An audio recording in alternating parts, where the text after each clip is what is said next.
No me Ya está digas. grabando. No das presentación ninguna. Nada, Vente muy aquí, sencillo. Antonio. No estoy aquí. Venga, estoy ¿Te aquí. quedas ahí? Bueno.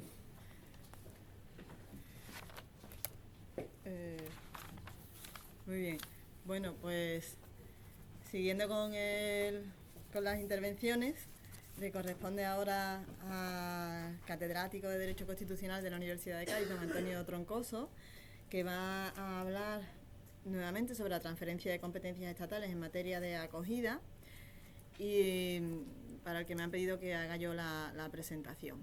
Y medio en broma, pero también medio en serio, pues comentaba que a lo mejor tardo más en hacer la presentación de lo que he tardado en hacer la ponencia, porque el currículum de Antonio Troncoso es Nada, extenso. Todo muy sencillo, nada, no te compliques. Entonces solamente voy a resaltar algunos extremos. Ya he dicho que es catedrático de esta casa, es también el director del Departamento de Disciplinas Jurídicas Básicas, donde se inserta el área de Derecho Constitucional. Es doctor en Derecho por la Universidad de Bolonia, con la calificación de sobresaliente cum laude, por unanimidad. Ha recibido también el premio Nicolás Pérez Serrano a la mejor tesis doctoral en Derecho Público y el Premio Nacional de Terminación de Estudios Universitarios, el primer premio. También en ese apartado de premios, pues fue premio del Gobierno vasco en 2014 a la trayectoria profesional más destacada dedicada a la defensa y promoción del derecho fundamental a la protección de datos personales, en el que es yo creo que el máximo especialista que hay ahora mismo en España. Y Premio Nacional de Investigación de la Agencia Española de Protección de Datos en 2010, precisamente por su tratado La protección de datos personales en busca del equilibrio. Ha sido también vocal del Consejo Consultivo de la Agencia Española de Protección de Datos, vocal de la Comisión Consultiva de la Transparencia y la Protección de Datos del Consejo de Transparencia y Protección de Datos de Andalucía, vocal del Foro de Gobierno Abierto del Ministerio de Política Territorial y Función Pública, vocal del Comité de Ética de la Investigación Provincial de Cádiz. Investigador principal en distintos proyectos financiados por la Comisión Europea, por el Ministerio de Economía y Competitividad, por la Junta de Andalucía, en algunos de los que me he honrado de participar. Tiene una evolución positiva, no sé si ya son 6 sesenios, 6 sesenios. Ha dirigido tesis doctorales y formado parte también de numerosos tribunales de tesis doctoral. De sus publicaciones, yo tengo aquí unos datos que probablemente ya también estén desfasados, donde se habla de más de 12 libros en autoría o como director, más de 40 artículos en revistas científicas indexadas, con temáticas y líneas de investigación diferentes, más de 90 capítulos de libros de diferentes temas, en algunos de ellos como principal autor del libro, con contribuciones a veces tan extensas que casi son de autoría individual. Ha sido visiting scholar en Stanford Law School y en la University of California Law School. Ha sido becario del Real Colegio de San Clemente de los Españoles en Bolonia.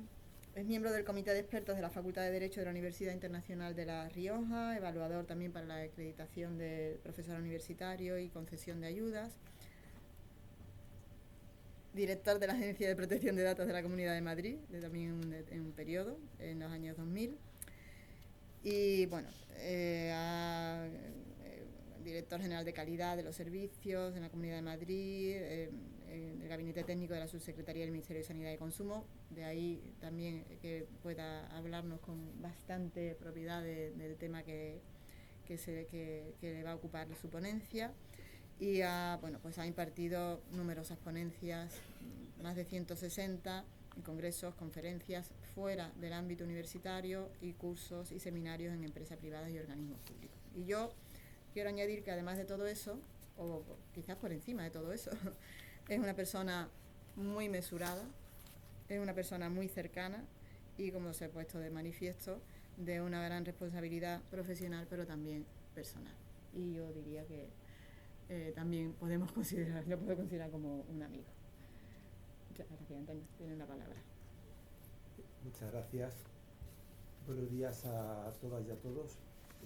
Muchas gracias, Mercedes Soto Mene, por tu amabilísima presentación, del todo inmerecida. Muchísimas gracias. También al profesor López Ulla por contar conmigo en temas tan interesantes que afecta, como decía muy bien la decana al comienzo de la jornada de hoy, pues a las personas más vulnerables, con lo cual pues me encanta que el profesor López Ulla me invite a participar en su proyecto de investigación, es verdad que me saca un poco de mi carril. Es decir, que estos días estoy hablando sobre el reglamento europeo que crea el espacio de datos de salud a nivel europeo, que es el tema que a mí más me está llevando más a congresos o a conferencias, a ponencias. Y bueno, pues al entrar en este tema del proyecto de investigación, pues es verdad que me saco un poco de lo que estoy trabajando en estas últimas meses de manera más habitual, ¿vale? Con lo cual, pues también tiene mi intervención un punto de humildad, en el sentido en que yo no soy ni mucho menos tan experto en estas materias como la profesora Mercedes Soto, el profesor López Ulla, la profesora Emilia Girón, sino que bueno, pues yo voy a procurar no desentonar mucho con mis compañeros, que son realmente los expertos en esta materia, cuando yo pues no lo soy tanto. Me hubiera gustado trabajar más la materia. Se reconocía a un compañero en estos últimos días porque no me ha dado tiempo a analizar en profundidad por muchos temas, aparte por temas de docencia. Yo pensaba que iba a ser un cuatrimestre más investigador y ha sido un cuatrimestre por temas de bajas más docente. También pensaba que iba a ser de los últimos en hablar. Cuando he visto el programa me he dado cuenta de que soy de los primeros. Voy a tener así que bueno, pues yo pensaba resumir a mis compañeros y ya me doy cuenta de que voy a hacer una ponencia de más comienzo de la jornada. Pero bueno, sabiendo que profesora, mi compañera Mercedes Soto, iba a hablar también sobre el tema objeto de estudio, que en parte también era el mío, que era transferencia de competencias estatales de materia acogida a Andalucía, bueno, pues me quedo tranquilo en que Mercedes Soto ha hecho muy bien su trabajo y ha hecho muy buena intervención. Lo primero que he hecho en estos días para prepararme esta intervención es leerme el informe de Asif, del doctor Asif, que pues me ha parecido un informe muy interesante. Lo he leído en profundidad, sobre todo pues para comprender cómo estaba y a qué nivel estaba pues el proyecto de investigación. Y a la vez que ayer venía de Cádiz de explicar el reino bizantino y venía de Cádiz para acá, para Jerez, y pensando qué podía decir yo de interesante para comenzar mi intervención de hoy, de este jueves por la mañana, pues me venía a la cabeza pues que en Europa siempre hemos tenido migraciones. Ahora estoy explicando, como les comentaba, en Cádiz, en otra facultad, pues he hablado del imperio bizantino, al imperio musulmán, de los pueblos germanos. Entonces yo venía ayer preparando mi intervención o pensando en mi intervención ayer en el tren, viniendo para Jerez, y recordaba, me venía a la cabeza, es verdad que en Europa, sin entrar en la edad moderna, que posiblemente pues un tema más complicado, el tema de Latinoamérica, pero si nos quedamos con la Edad Media, con los siglos 5 al 15, en Europa ha sido un territorio de migraciones. Europa ha sido un territorio de migraciones muy fuerte en esos 10 siglos que conforman la Edad Media. ¿Se acuerdan ustedes cómo los ostrogodos llegan a la península itálica, como en el siglo VI los expulsa Justiniano, como los otro pueblo germano, los visigodos ocupan la Galia, como son expulsados en Ovil por los francos y se van a la península ibérica. Evidentemente la presión de los vikingos por el norte, la presión de los pueblos del Cáucaso aislados por el este. Europa en la Edad Media ha sido un escenario geográfico donde se han producido muchísimas migraciones, no digamos después ya a partir del siglo VII con lo que fue pues el imperio musulmán, el califato ortodoxo al principio, con el norte de África. Bueno, pues Europa ha sido un escenario sin duda de fuertes migraciones. Y las migraciones, a mi juicio, es una evidencia histórica, las migraciones son un fenómeno positivo. Digamos, volviendo un poco, pues, como la cultura griega, pues permaneció entre nosotros gracias posiblemente al imperio, al principio, Justiniano nos tiró mucho más de la cultura romana, pero después evidentemente el imperio bizantino conservó la cultura griega, o como también evidentemente pues el Islam pues conservó gran parte de la cultura griega, y está pues Averroes, que recuperó gran parte de la filosofía de Aristóteles, con lo cual, bueno, pues tenemos unas evidencias históricas de que las migraciones han sido frecuentes en Europa durante la Edad Media, por ejemplo, sin entrar en la Edad Moderna, que es mucho más complicada. Al tema de México es más complicado, pero evidentemente en la Edad Media, hablando de Europa, es un escenario de fuertes migraciones. Y esto, como decía antes, ha supuesto pues un fenómeno sin duda positivo. Nos podemos fijar en la lengua, ¿no? En la lengua castellana, evidentemente es una lengua romance que viene del latín vulgar. Antes, en el territorio de la península ibérica, estaba la lengua que empleaban los íberos y los celtas, que se pierden con la romanización.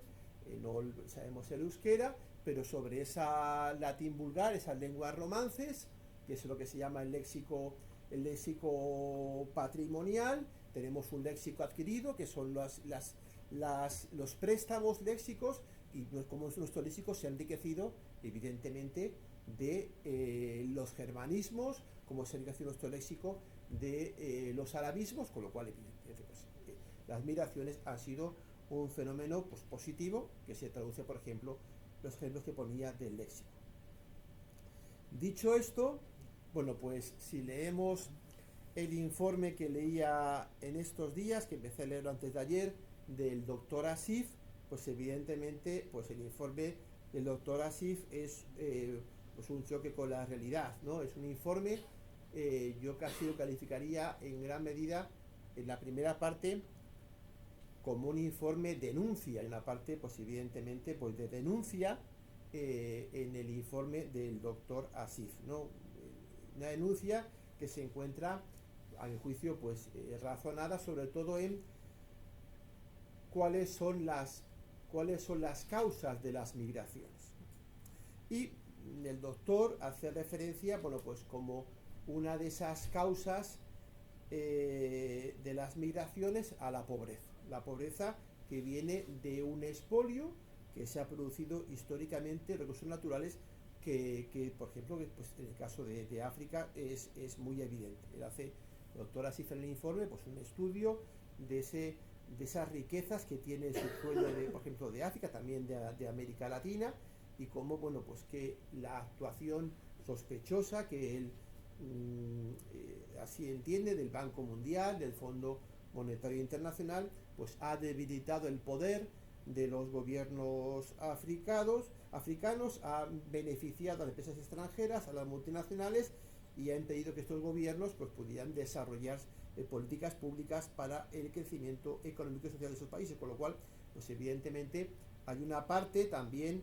de responsabilidad de Europa Occidental en lo que son pues las causas de esas migraciones, no solo en términos de pobreza, también en términos de las guerras. Él lo explica muy bien cómo muchas de las guerras que hoy ocurren en África vienen motivadas por unos enfrentamientos por la explotación de recursos naturales, con lo cual pues ahí hay pues un conjunto de evidencias.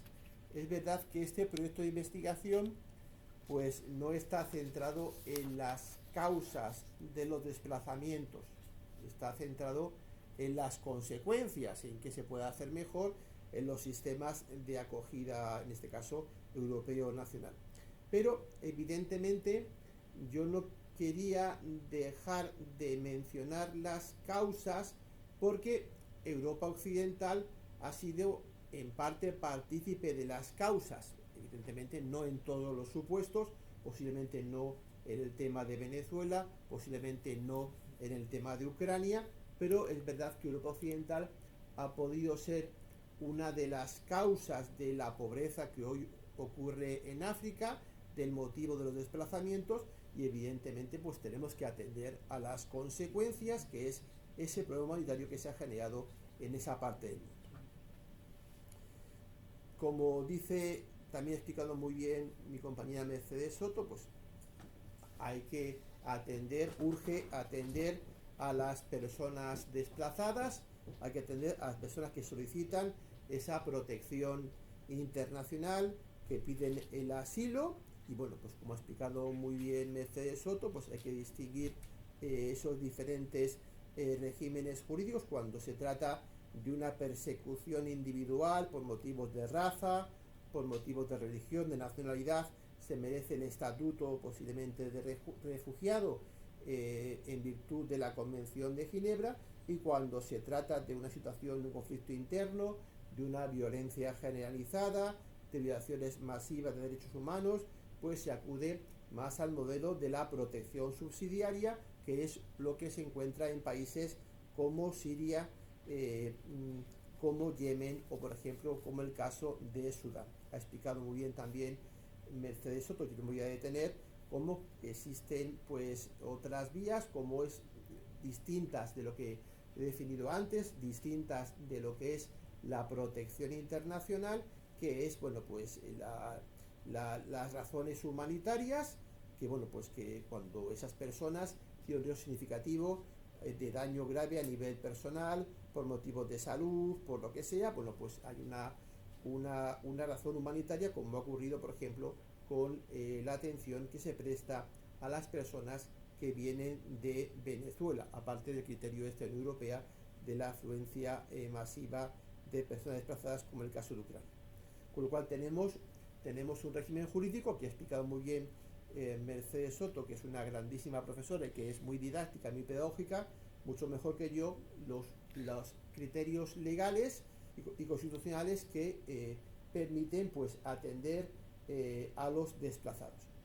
Y después de explicar la teoría, después de explicar el derecho, pues evidentemente el derecho no es una superestructura, no podemos estudiar, como decían los marxistas, no podemos estudiar únicamente el derecho y centrarnos en estudiar el derecho y problemas tiene el derecho y la forma que tiene el derecho, porque lo fundamental es ver ese contraste entre el derecho, entre la teoría y la realidad social.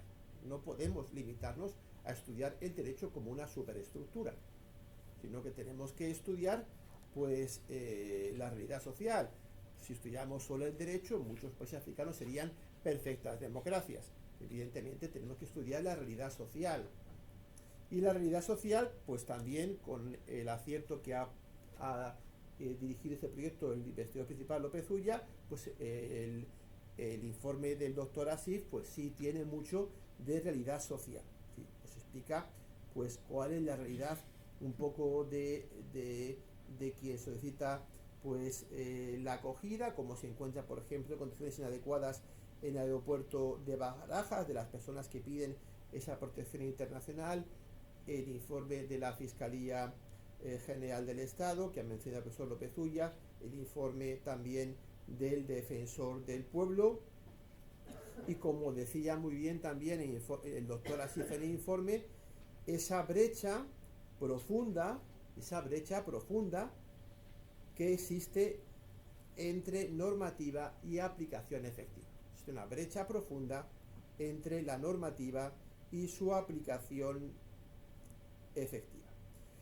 Eso en España, porque si mirásemos también la realidad a nivel europeo, que posiblemente va a explicar más el derecho europeo el profesor López Ulla en su ponencia sobre ese sistema europeo de protección, el Pacto Europeo sobre Migración y Asilo, que expondrá el profesor López Ulla, pues explicará el derecho y después, claro, tendremos que ver pues la realidad, y la realidad, bueno, pues sabemos perfectamente que se está imponiendo la externalización, es decir, pues como dice textualmente el doctor Asif, pues se están creando lugares horribles para disuadir a los inmigrantes de viajar a Europa, dice así, son lugares horribles, básicamente lugares horribles donde lo que hacemos los estados receptores es de las personas migrantes, de las personas que piden esa protección internacional. Lo que estamos haciendo es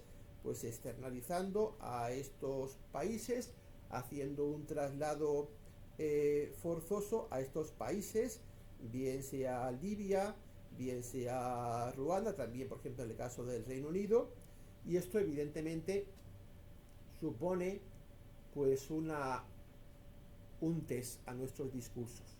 Eso lo decía antes un momento la profesora Mercedes de Soto muy brillantemente, la necesidad de la evaluación de las políticas públicas. Pues esto serviría para hablar de la evaluación de los discursos políticos, en el sentido en que hay un test de las fuertes contradicciones que tenemos entre los discursos o lo que recogemos en los tratados de derechos humanos o en el Convenio Europeo de Derechos Humanos y la realidad de la externalización en países donde las violaciones de derechos humanos pues quedan impunes pues porque están fuera del margen de actuación de la competencia del Tribunal Europeo de Derechos Humanos. No voy a entrar en esa materia porque lo va a explicar el profesor López Ulla. Pues en Europa pues tenemos un sistema europeo común de asilo, el SECA, que pretende ser un marco normativo común que rija la actuación de los Estados miembros en materia de protección internacional. Queremos que sea un sistema armonizado a la hora de evaluar las peticiones de protección internacional, armonizado a la hora de prestar condiciones de acogida, armonizado a la hora pues de tratar a las personas que piden esa protección. Tenemos también un marco normativo, un conjunto de directivas que explicará más el profesor López Ulla, la directiva de cualificación, la directiva de condiciones de acogida, la directiva de procedimientos. Tenemos ahora un tratado de Lisboa que aporta una base jurídica más sólida para establecer una política común de inmigración y asilo en Europa. Pero como decía antes, junto con este marco normativo, pues se viven situaciones de estrés o pruebas de estrés donde pues el sistema europeo común de asilo pues no siempre ha salido bien parado. Se han dado situaciones evidentemente de emergencia, como ha sido también la guerra de Ucrania, que ha puesto de manifiesto la vulnerabilidad del SECA, y después en estos meses y en estos años en la materia del sistema europeo común de asilo y en general en la materia de la inmigración se ha observado una fuerte tensión existente entre la soberanía estatal en materia de inmigración y asilo y la voluntad de armonización supranacional. Una tensión importante que también se ha visto en los discursos políticos y que puede llegar a generar una cierta desafección hacia Europa. Y después vemos que perviven las desigualdades. Hoy por hoy perviven las desigualdades en Europa en cómo se aplica el derecho de asilo entre Estados miembros. Hay desigualdades a la hora de conceder la protección internacional y hay condiciones de acogida muy distintas. También debido a que hay países que asumen cargas desproporcionadas. Me refiero a países fronterizos como es el caso de Grecia, como es el caso de Italia, como es el caso de España, o me refiero a países que han sido, a mi juicio, especialmente generosos con sus sociedades, como es el caso de Alemania y de Suecia. Yo voy a contar un caso particular para poner bien a mi familia.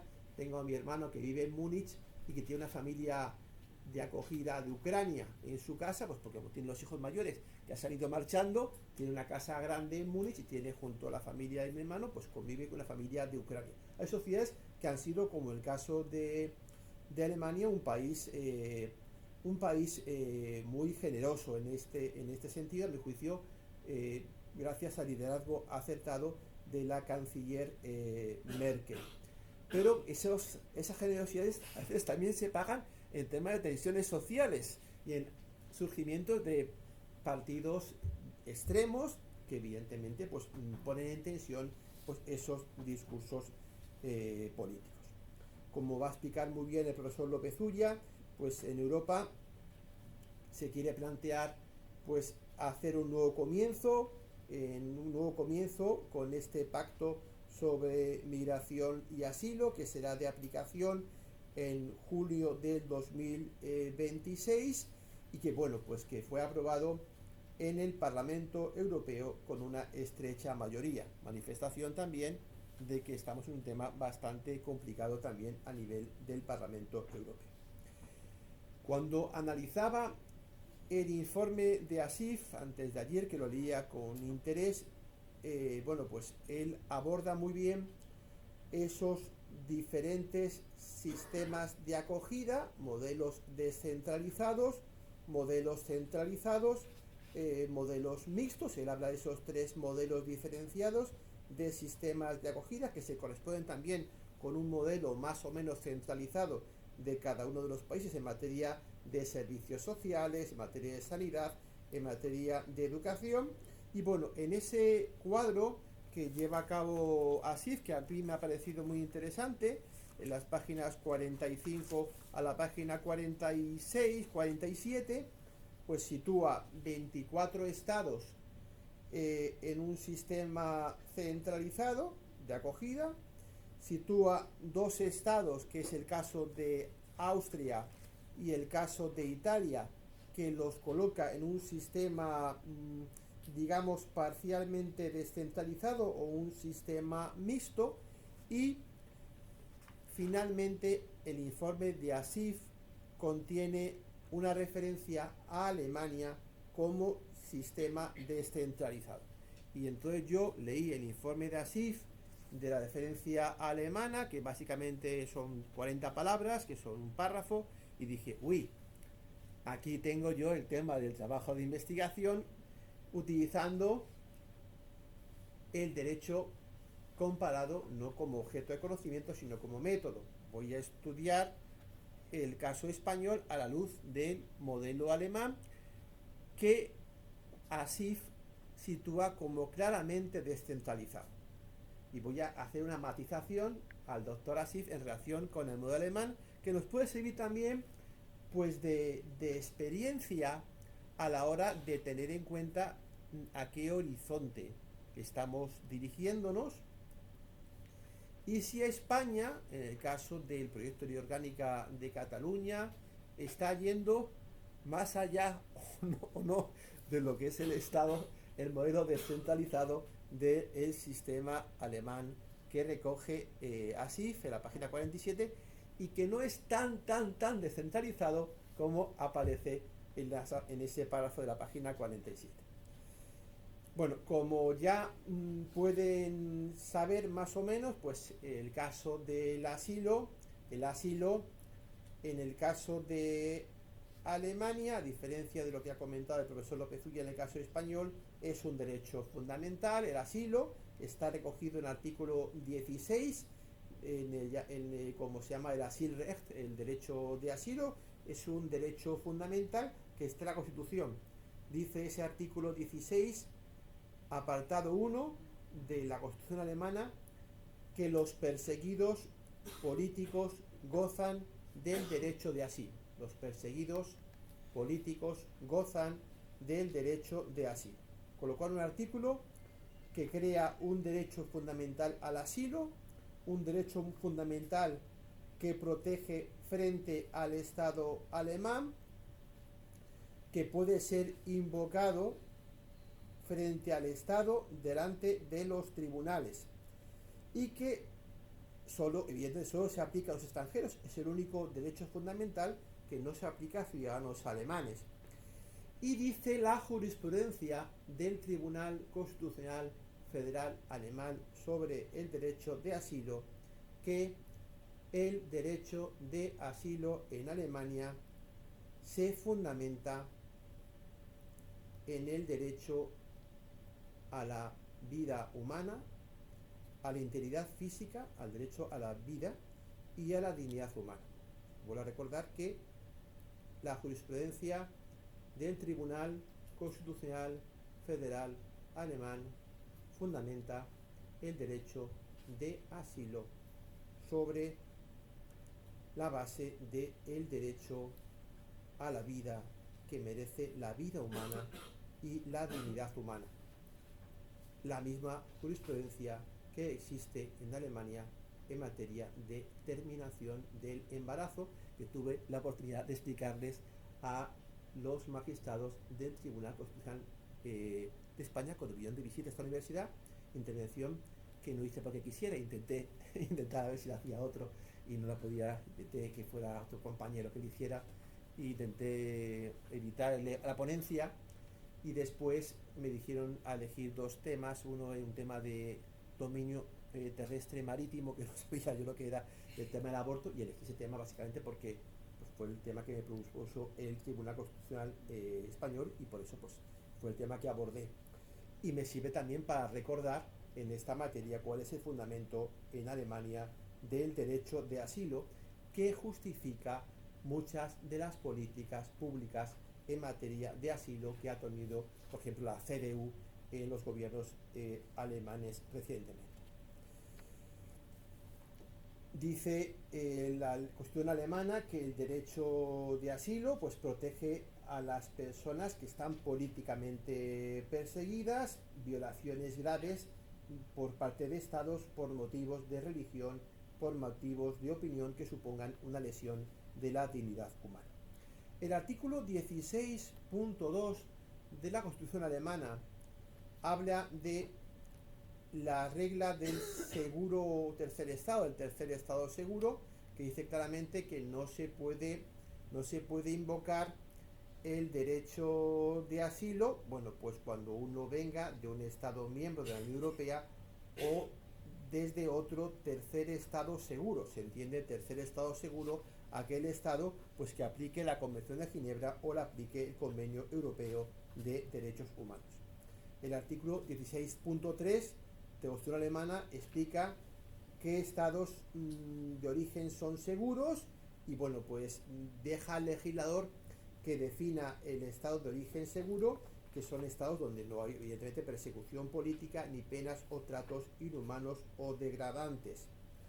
En esos estados se puede presumir que una persona no es perseguida, salvo que la presunción de ius tantum pues se destruya aportando hechos concretos que la hagan revertir.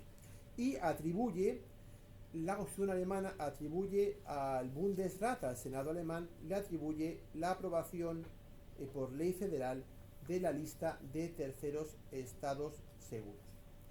Ustedes comprenderán que en la práctica Alemania está rodeado de estados seguros, con lo cual la aplicación del derecho de asilo estaría básicamente muy limitada.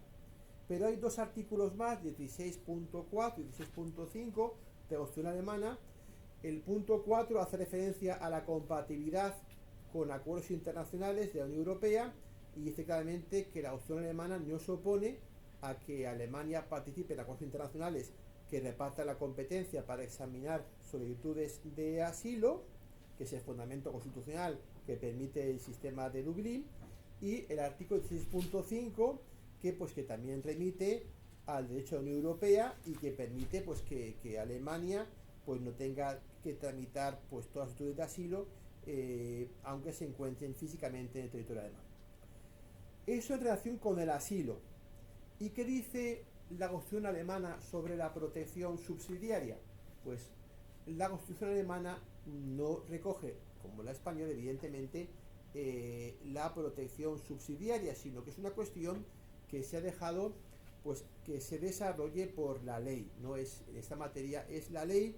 Ellos llaman la Asylgesetz, la ley de asilo, o la Aufenthaltsgesetz, la ley de residencia y de extranjería. La ley alemana la que recoge esa protección subsidiaria, que se benefician aquellos que, como ha explicado muy bien Mercedes Soto, no pueden acogerse al derecho de asilo, pero que depende de la legislación alemana. Y por último, ¿qué dice la Constitución alemana sobre la acogida a los inmigrantes? ¿O qué dice sobre los inmigrantes? Hay que decir que la Grundgesetz, la ley fundamental alemana, no consagra ningún derecho fundamental específico para los inmigrantes. Evidentemente, como no podía ser de otra manera, prohíbe la discriminación por razón de origen, de raza y nacionalidad, y atribuye a los inmigrantes todos los derechos humanos y fundamentales que están en su ley fundamental. Ahora bien, esta materia, lo veremos después, aunque no recoge ninguna referencia a los derechos inmigrantes, esta materia pues está sometido, lo veremos después, a la regulación de la ley federal. Con lo cual, ¿cómo sería el sistema de distribución competencial en esta materia, la materia del asilo, en la materia de la protección subsidiaria, en la materia de la inmigración, esa materia, cómo cómo se está dibujado la distribución competencial sobre esas materias que he mencionado antes? Pues en materia de asilo, pues el artículo 73 de la Constitución alemana pues atribuye la competencia legislativa exclusiva sobre materia de libre circulación, asilo, derechos de estancia de extranjeros, pues le atribuye a la ley federal. De manera que no puede haber unas leyes estatales de asilo. Es decir, en materia de asilo, la competencia legislativa en Alemania no está descentralizada, sino que en materia de asilo la competencia legislativa en exclusiva la tiene la Federación.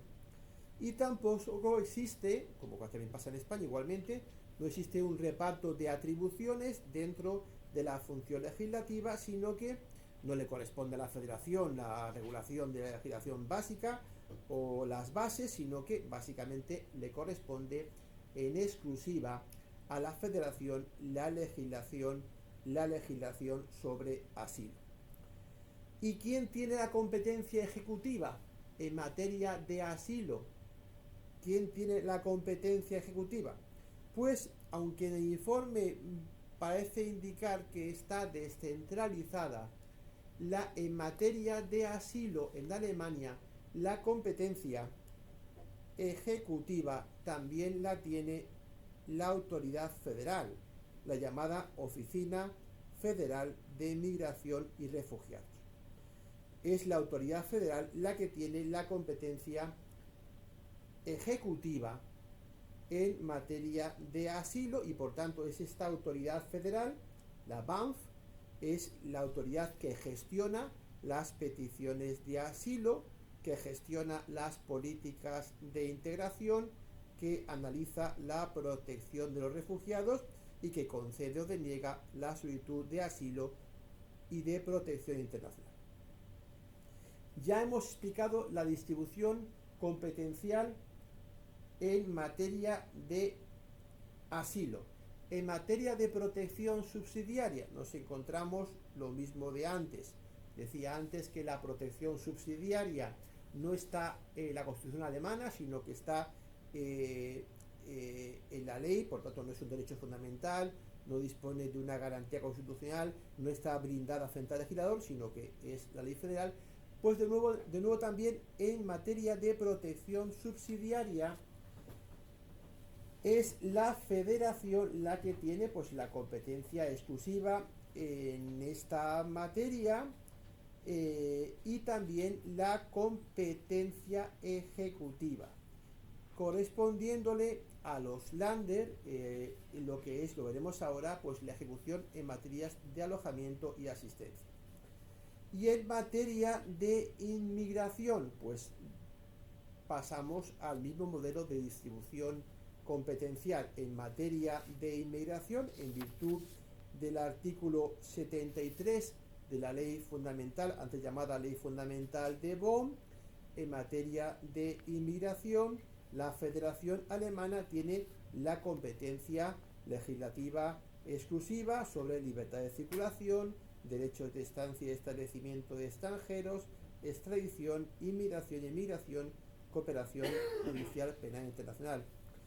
Con lo cual es la Federación la que legisla y también la que tiene la en materia de inmigración es la Federación la que tiene la competencia ejecutiva, porque es de nuevo la Oficina Federal de Inmigración y Refugiados la que decide quién puede entrar o no en Alemania, qué tipo de permiso tiene, cuánto dura ese permiso, qué derechos tiene cada estatus, cuándo se pierde el permiso y qué motivos pues, hay causa de expulsión o de reagrupamiento familiar.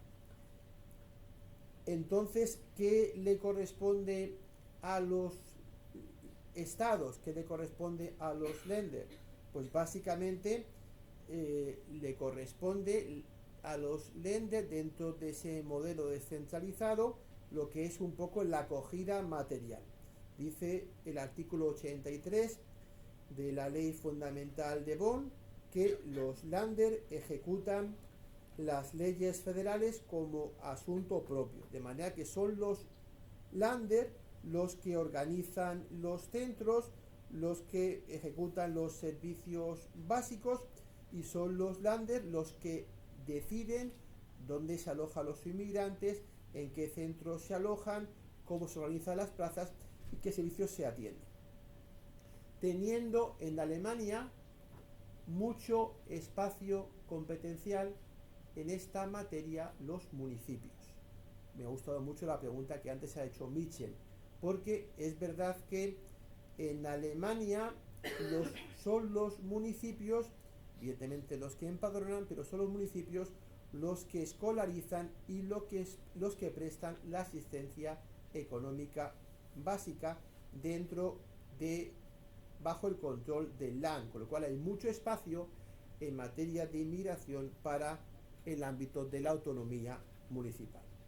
Con lo cual, si hiciéramos la pregunta de quiénes toman las decisiones sobre la acogida en Alemania, si la Federación o los Länder, diríamos básicamente que es la Federación Alemana la que gobierna realmente, la que gobierna el sistema, la que legisla y la que decide quién puede entrar y quién puede salir y qué estatus tiene cada persona, mientras que los Länder tienen lo que es la acogida en sentido más práctico, pues en lo que es las decisiones prácticas de ejecución en materia de acogida. De manera que tenemos un sistema alemán que es descentralizado, pero no tan así, a mi juicio, tan totalmente, tan claramente descentralizado, ¿vale? Si hiciéramos otra pregunta, si nos preguntáramos, y eso le preguntó un poco a mi hermano, como le comentaba antes, porque tiene una familia de acogida de personas de Ucrania desde hace ya 4 años, y bueno, pues por ese motivo pues está interesado en cuál es el sistema de acogida en Alemania, cómo funciona. Si yo preguntara en general a personas alemanas que dónde fallaría el sistema y qué había que hacer, si fortalecer la función de la federación o a los Länder, yo creo que en general se suele decir que hay que reforzar la capacidad de dirección de la federación y de coordinación de la federación sin vaciar a los Länder de la función ejecutiva. Dicen que si quisiéramos que el sistema funcionara mejor, pues posiblemente pues habría que fortalecer a la federación, que tenga una capacidad de dirección fuerte y unificada para superar algunas desigualdades territoriales que se producen en la ejecución de la acogida por parte de los Länder. Pues habría que ir en propuestas, si hiciéramos propuestas de lege ferenda, habría que intentar que a través de la federación se unificaran los estándares reales de acogida, pues que se fijaran esos estándares reales de acogida, los estándares mínimos de alojamiento sanitarios y educativos, mejorar los sistemas de reparto de las personas extranjeras entre los diferentes Länder, porque hay Länder que se encuentran más saturados que otros, mejorar la financiación, acelerar los procedimientos. Y la pregunta es, ¿y por qué no sería bueno pues trasladar más competencias en esta materia a los estados? ¿Por qué no sería mejor descentralizarlo más? Bueno, pues se pueden ver algunos inconvenientes. Uno, que si se descentraliza más en los estados, si se descentraliza más en los Länder, lo que hacemos básicamente es posiblemente generar una mayor fragmentación del sistema, se fragmentaría más el sistema, se aplicarían estándares diferentes, posiblemente aparecerían una competencia política entre los Länder, pues Länder que son más atractivos, estados más atractivos, estados más restrictivos. Generaríamos también unos riesgos de politización local, unos Länder que defienden políticas más inclusivas, unos Länder que defiendan políticas más disuasorias. Llevaríamos ese conflicto a los parlamentos de los Länder, de manera que debilitaría un modelo más uniforme y generaría evidentemente una mayor desigualdad, porque una persona se encontraría mejor o peor acogida dependiendo del azar territorial. De donde caiga, encontraría un mejor sistema o un peor sistema de acogida. Me ha preocupado a mí mucho, porque es un tema que lo hizo también en España, el debate sobre el tema de los cupos. A mí hay palabras que me horrorizan, ¿vale? Una palabra que me horroriza es la palabra mena, ¿vale? Que creo que es una palabra que cosifica a las personas y las deshumaniza y impides hacer el balance de derechos, porque primero las cosificas y después ya le niegan los derechos. Y otra palabra que me horroriza es la palabra cupo. La palabra cupo me horroriza básicamente porque no se puede aplicar la palabra cupo a las personas que piden asilo, porque el asilo, en Alemania es muy claro, es un derecho fundamental que no puede estar sujetado a una política discrecional limitada por cifras o por cupos. Que la persona tiene derecho a ser asilada si cumple los requisitos legales, aunque no pueden estar sometidos a la existencia o no de cupos, porque se trata de un derecho fundamental. Distinto es otras admisiones de población emigrante donde no exista un derecho de asilo y donde ahí se pueda hablar de una capacidad para aceptar un número determinado de personas extranjeras dentro de una política exterior y migratoria. Bien, en este tema, como le comentaba antes, bueno, pues es una competencia exclusiva de la Federación, la legislación y también la ejecución a la hora de determinar, bueno, pues cuáles son las capacidades numéricas que puede asumir Alemania, no en asilo, sino en materia de protección de pues, otras protecciones o ayudas humanitarias o materia de inmigración. Competencia exclusiva que también en Alemania está muy bien justificada, como me ha dicho muy bien Mercedes Soto en España, de la Federación, en virtud de que le corresponde a la Federación la dirección de la política exterior y por tanto es la Federación la que tiene que asumir, solo la Federación, los compromisos internacionales con la Unión Europea, que no puede asumir evidentemente los Länder, el tema de la Federación. Pero en relación con los números de que se puedan distribuir los inmigrantes en los Länder, pues hay que volver a decir que en ese segundo nivel ejecutivo de competencia, vuelvo a decir que la distribución de migrantes en los Länder también le corresponde a la Federación, que lo hace básicamente, como lo dice muy bien también el doctor Asif, de las cuotas ISI, bueno, básicamente un reparto territorial que se hace en virtud de la población, en virtud de la capacidad económica de cada Estado federado, que hace también ese reparto a la Federación. Y no lo hacen, evidentemente, pues no lo hacen, no es una materia que le corresponda a los Länder. Llevo 50 minutos, como siempre, me pasa lo de siempre, que me enrollo más de lo que quería enrollar. Voy a intentar ser más breve ya para ir avanzando en mi intervención. ¿Qué lecciones podemos aprender del modelo alemán para tener en cuenta pues la distribución competencial que aparece en Cataluña, que aparece en el País Vasco y que aparece en Andalucía? Como sabemos, el estatuto de autonomía de Andalucía, en esa reforma que se mimetiza en gran medida, no en todo, con el Estatuto de Autonomía de Cataluña, pues atribuye a la comunidad andaluza, artículo 62.1 las políticas de integración social, económica y cultural de los inmigrantes en el marco de sus competencias, que básicamente es una competencia que ha asumido en esta autonomía la comunidad andaluza y que es también coherente con otros dos preceptos de esta autonomía de Andalucía: el artículo 10, que recoge como objetivo básico de la comunidad autónoma de integración social, económica, laboral y cultural de los inmigrantes, y el artículo 37, que recoge dentro de los principios rectores de la comunidad autónoma pues la integración laboral, económica, social y cultural de los inmigrantes. Hay mucho que hacer en materia de integración social, lo ha comentado muy bien el profesor López Ulla, después me referiré básicamente a eso.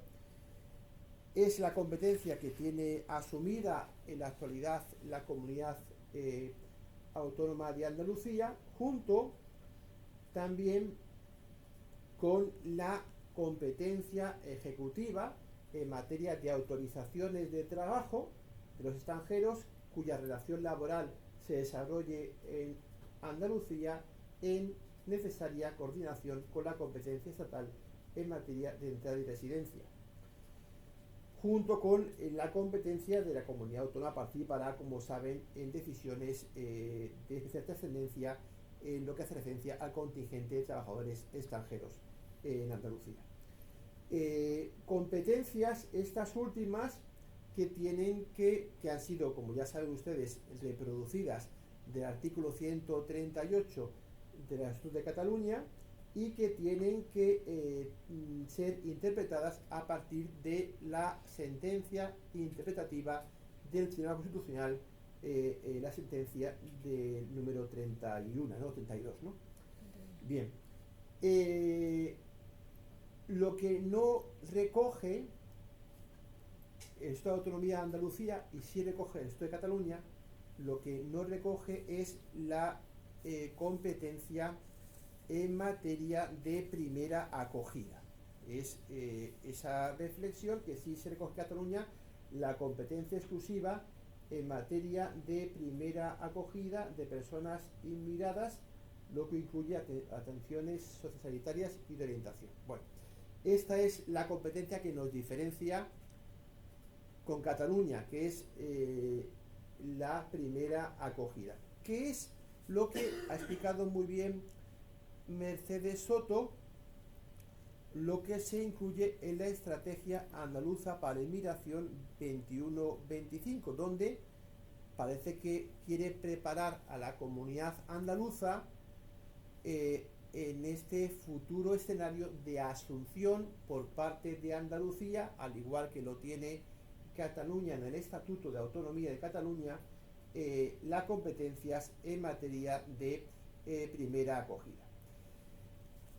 Es una estrategia andaluza de mejor o peor factura el documento, porque en la página 13 y también la página 19 dice que hay que preparar la asunción de competencias en el ámbito del asilo y refugio por la Comunidad Autónoma de Andalucía, donde evidentemente esta expresión, como ha explicado certeramente Mercedes Soto, pues no es lo que hace referencia a la competencia en lo que es la primera acogida, que hace solo referencia a la fase tercera que ha comentado antes la profesora Mercedes Soto. Ya saben ustedes que en esa competencia de primera acogida en Cataluña ha dado lugar, bueno, pues a la aprobación de una ley, la ley /10/2010 en esta materia, y también básicamente a la creación de la Agencia de Migraciones en Cataluña, que me imagino que será un poco, pues, si vamos a ese modelo, pues el modelo que se adaptará, en su caso, Andalucía. El caso de el País Vasco, bueno, en Cataluña el tema no se limita a esa competencia asumida ya en primera acogida, sino que, como ha mencionado la profesora Mercedes Soto, ya hay un proyecto de ley orgánica que ha llegado a las Cortes Generales de transferencia, o yo lo he leído, realmente no lo he podido ver, de transferencia o delegación de competencias en materia de asilo, en materia de fronteras, de inmigración, para Cataluña, que es un paso más que no está en toda autonomía y que no está todavía en debate en Andalucía, que nos limitamos únicamente a la primera acogida. Ese proyecto de ley orgánica pues quiere transferir o delegar competencias que hasta ahora eran competencias del Estado, como es la gestión de la inmigración, autorizaciones y permisos de estancia, control de centros de internamiento, gestión de devolución de extranjeros, control de fronteras en colaboración con las fuerzas y cuerpos de seguridad del Estado. Evidentemente es un proyecto de ley orgánica mucho más ambicioso que, como lo que ha comentado antes muy bien la profesora Mercedes Soto, que el Real Decreto de Transferencias de Servicios que ha comentado la profesora Mercedes Soto en materia de primera acogida, y que se limita básicamente a la fase de autonomía que decía la profesora Mercedes Soto. ¿Qué se puede decir? ¿Qué se puede decir en relación con estos proyectos de transferencia o delegación de competencias a Cataluña? A mi juicio, pero evidentemente es una impresión que viene del informe del último proyecto de investigación que lideró el profesor López Uria en materia de atención a los menores inmigrantes no acompañados. Yo creo que no hay que estar tanto en la carrera de quién tiene más competencias. Uno no es mejor por tener más competencias, sino por ejercer eficazmente las competencias que uno ya tiene. Básicamente, ya voy terminando, muchas gracias meme, pues básicamente, como ha explicado muy bien Mercedes Soto y también el profesor López Uria, ya la competencia de integración social que tiene la comunidad andaluza pone en valor muchos títulos competenciales que hoy tiene Andalucía en materia de educación, de sanidad, de cultura, de vivienda, que afectan a la población, a esta población. Con lo cual, pues muchas veces se trata de ejercer bien las competencias que uno tiene ya por lo menos estudiar en esta materia. Lo digo porque cuando tuve que hacer el informe, que me tocó hacer el informe sobre el derecho a la protección de la salud de los menores inmigrantes no acompañados en Andalucía, pues la verdad es que pude constatar las deficiencias de las políticas públicas andaluzas en esta materia, donde ya tiene Andalucía los títulos competenciales para poder ejercerlas mejor.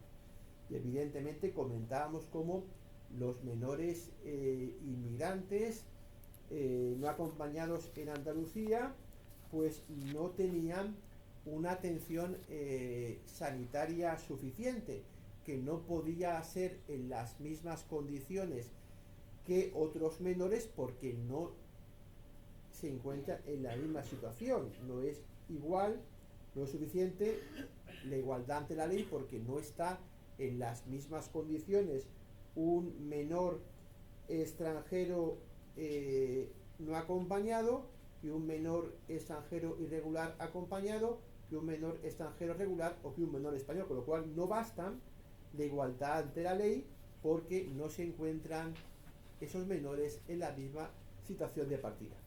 Y hace falta llevar a cabo programas sanitarios que atiendan necesidades específicas de salud de los menores inmigrantes no acompañados, que tienen unas necesidades específicas de salud, en materia de salud mental, en materia de vacunación, y que no siempre se están aplicando en materias que son ya título competencial de Andalucía. Evidentemente, pues hay muchas menores, existe una supervisión adecuada de los centros cuando hay una situación de urgencia de extrema gravedad, pero no hay una atención sanitaria adecuada a los menores inmigrantes no acompañados en materias que sí tiene Andalucía competencia en la actualidad. Con lo cual, en esta materia, y ya termino, de verdad, que me he perdido la ocasión ahora, lo siento, en esta materia hay que decir que, pues que a veces, más que ponerse a ambicionar otros títulos o más títulos competenciales sobre otras materias o sobre estas materias, se trata de ejercer correctamente los títulos competenciales que ya tiene Andalucía sobre esta materia. Por mi parte, nada más. Muchas gracias.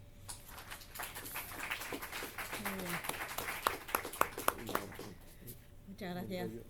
Bueno, estamos bastante pasados de tiempo, pero no quiero dejar tampoco pasar la oportunidad de que se pueda preguntar o hacer alguna reflexión en torno a todos los temas interesantes que ha puesto sobre la mesa el profesor Troncoso, porque está ahí el apartado relacionado con las políticas de la Unión Europea. Es verdad que hay una ponencia, pero bueno, yo lo enfoqué hacia adentro. Él ha llamado la atención hacia afuera, ¿no? En qué medida eso también puede tener trascendencia. Tengo un problema, tengo un examen a las 11:15. Sí, bueno. Me he dado cuenta de que tengo el examen a las 11:15 porque me he alargado y debería una pregunta y salir corriendo. Tengo el examen de Derecho Autonómico.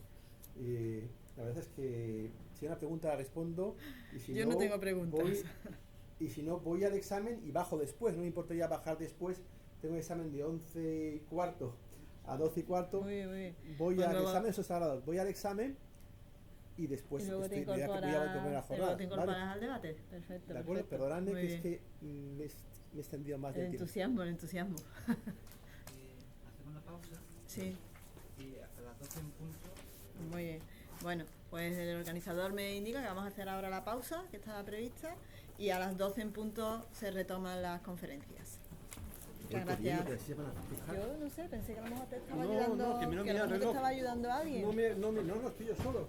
Voy corriendo, ese es mi agua. Voy a ver el agua, ¿vale? Vale.